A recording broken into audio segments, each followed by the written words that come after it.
Welcome to The Explainer. I am absolutely thrilled you're tuning in today because we are tackling the ultimate existential question. I mean, when you look up at the night sky, do you ever just stop and ask yourself where it all came from? It's wild to think about, but every single star, every planet, literally every single atom making up your body right this very second traces all the way back 13.8 billion years to one singular explosive moment, the Big Bang. But before we get too deep into that, there is a very strange, honestly kind of unsettling reality we need to confront first. So think about this. Where exactly was Earth when the universe first burst into existence? Well, if you hit rewind all the way back to that very first split second, our home planet was absolutely nowhere to be found. It just didn't exist, not even a trace of it. You see, when people ask what was happening on Earth before the Big Bang, they're actually skipping over an absolutely massive stretch of cosmic history. I mean, just look at the sheer scale of that gap. 9 billion years. Look at all those zeros. Our planet formed about 4.5 billion years ago. That is more than 9 billion years after that first instant of the universe.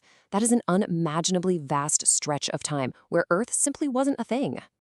So what was actually happening during that giant void in our history? Well, for the longest time, there was no solid ground anywhere in the entire universe. It was just these expanding, slowly cooling clouds of hydrogen and helium spanning billions of light years. But then, roughly 100 to 250 million years in, the very first stars ignited. Astronomers actually call these population 3 stars. They were basically these fast-burning, giant hydrogen monsters.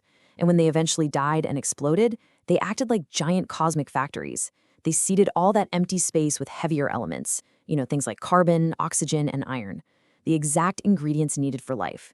Fast forward a bit, around 8 to 10 billion years after the Big Bang, and our Milky Way's disk finally takes shape. And then from a collapsing cloud of gas and dust out in one of its spiral arms, our sun ignites, and all that leftover material clumps together to form Earth. Now, you might be wondering, okay, how could we possibly know that exact timeline? I mean, how do we know Earth formed exactly 4.567 billion years ago? It's honestly the ultimate detective story. Scientists figure this out using radiometric dating. It's essentially a way of measuring the fixed rate at which uranium decays into lead. By examining these tiny little mineral droplets, they're called chondrules, found inside the ancient Allende meteorite, researchers were able to pinpoint the exact age of Earth's raw ingredients. So we solved the mystery of our own planet's birth.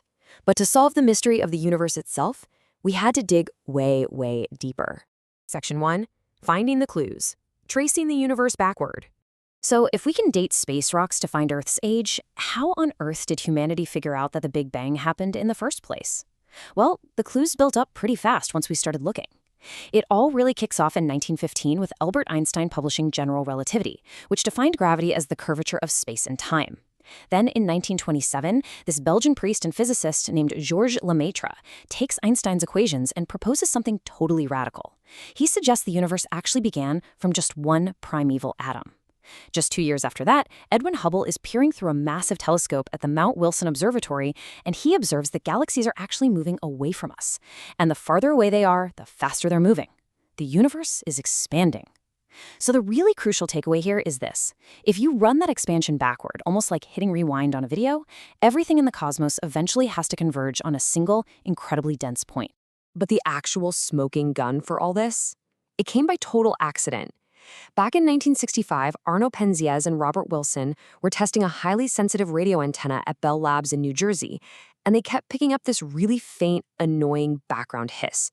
They tried absolutely everything to fix it. They even climbed up into the antenna and painstakingly cleaned out a bunch of pigeon droppings, genuinely thinking bird poop was causing the interference. But the hiss stayed. It turned out they were listening to the cosmic microwave background. That's the actual, physical, leftover heat from the universe's fiery beginning, cooled down over 13.8 billion years to just 2.7 degrees above absolute zero. They won a Nobel Prize in 1978 for a discovery they literally stumbled into while cleaning up after pigeons. You can't make that up. Section 2. The first fraction. The known timeline. Okay, we have the proof. So let's actually map this explosion and get ready because the pacing of the universe right out of the gate is absolutely blistering. We are zooming way, way down from billions of years to fractions of a single microsecond. The precision of our scientific models here is just mind-boggling. At 10 to the negative 43 seconds, which is an impossibly tiny sliver of time known as the Planck epoch, gravity and all the other forces were completely unified. By 10 to the negative 32 seconds, the universe undergoes what we call inflation, where space stretches out enormously, way faster than the speed of light, leaving behind a super hot plasma of quarks and gluons. At just one single microsecond in, protons and neutrons finally form. And by minute 3, nucleosynthesis kicks in, producing the very first hydrogen and helium nuclei. This is a process that physicists mapped out mathematically decades before anyone could even measure it. And then we take a breath. Things finally slow down a bit. At about 380,000 years after that initial flash, electrons finally cool down enough to bind to those nuclei. This releases the very first light into the universe. That is the exact same cosmic microwave background hiss that Penzias and Wilson picked up at Bell Labs. But right after that brilliant flash of first light, the universe actually plunged right into the Dark Ages. We're talking 100 million years of absolute total blackness. There were no stars at all, just darkness. Until gravity slowly pulled enough hydrogen together to ignite those very first stars we talked about earlier. Section 3. North of the North Pole, the boundary of time. So we've mapped the Big Bang forward, but now we kind of have to ask the ultimate question, the one that brings us right to the boundary of time itself. The late, great Stephen Hawking famously compared asking what came before the Big Bang to asking what's north of the North Pole. Just think about that for a second. If you're standing exactly on the North Pole, every single direction you look already points south. The whole concept of north simply stops existing right at that spot. Hawking argued that space and time themselves actually started at the Big Bang. So asking for a before is just fundamentally a flawed question, because time as we understand it simply didn't exist yet. Section 4. Before the beginning, beyond the singularity. Okay, let's dive into this, because while Hawking's metaphor is incredibly elegant, it definitely hasn't stopped theoretical physicists from pushing into the unanswerable. Let's look at what some scientists are proposing. We've got eternal inflation, which is this idea where inflation never actually stops.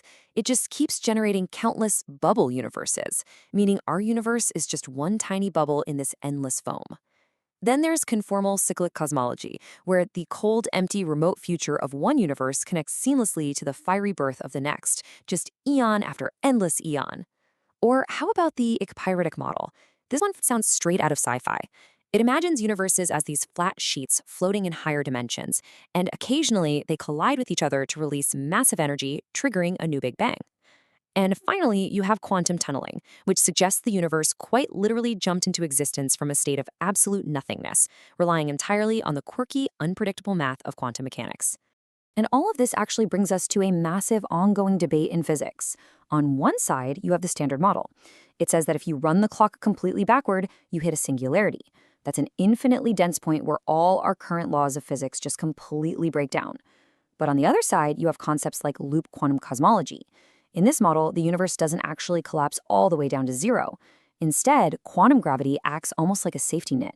It stops the collapse right at the edge and causes a massive big bounce, literally a rebound into a brand new expansion, meaning our Big Bang might have just been the bounce of a previously contracting universe. Section 5, the arrow of time, cause and effect. So why is this concept so insanely hard for us to wrap our heads around? Why do we desperately crave a before to the Big Bang? Well, it really comes down to entropy. Physicist Sean Carroll points out that our brains are rigidly wired by cause and effect. We live in a universe where entropy, which is basically the measure of disorder, always increases. It's the exact reason why an egg shatters when you drop it, but never ever spontaneously unbreaks and jumps back into your hand. Every single event you have ever experienced in your entire life had a before that caused it. That deeply ingrained intuition is exactly what completely shatters at the edge of the Big Bang, where that familiar sequence of cause and effect simply may not extend any further backward. But let me make one thing very, very clear. This is not just settled history. We are constantly updating our understanding. Just look at 2023. The James Webb Space Telescope looked deep, deep into the universe's first 400 million years and found these massive, highly structured galaxies. Galaxies that simply shouldn't be there according to our current models. It turns out the early universe was apparently way more active and evolved much faster than we ever predicted. Astronomers are actively rewriting the textbooks as we speak based on this new data, and it is just incredibly exciting to watch it all unfold. Which leaves us right here. We have successfully mapped out the first fraction of a second after the Big Bang down to an extraordinary, almost terrifying level of precision. We know all about the 9 billion-year gap before our Earth even decided to show up. But as for the absolute, very beginning, if the question of before even makes sense in the first place, it remains wide open. And it remains open not because scientists aren't looking, but because the real answers lie at the absolute very edge of our known reality. So what strange, seemingly impossible reality will our telescopes and equations uncover next? Thank you so much for exploring the edge of time with me in this explainer. Keep asking those big questions, stay curious, and I'll catch you on the next one.